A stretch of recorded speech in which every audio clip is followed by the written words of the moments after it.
Mummy મામુ ક્યારે આવશે? હા બેટા, હમણાં આવી જશે. મારી હાટુ રમકડા લાવશે ને? હા બેટા, કીધું છે લેતા આવશે હો. મમ્મી મામુ આવી ગયો.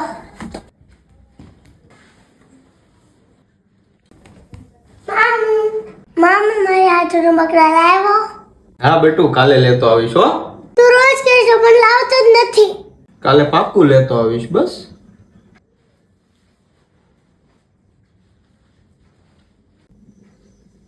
આવી ગયા?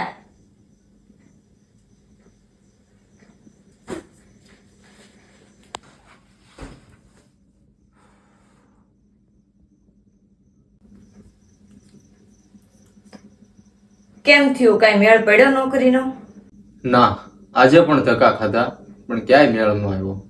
સાંભળો, હું ક્યાંક જોબ કરી લઉં, મારી પાસે તો ક્વોલિફિકેશન પણ છે. ના, હું કઈક કરી લે, તારે જોબ કરવાની જરૂર નથી. પણ આમને આમ કેટલા દિવસ ચાલશે? થઈ જાહે બધુંય, તારે ક્યાંય જવાની જરૂર નથી.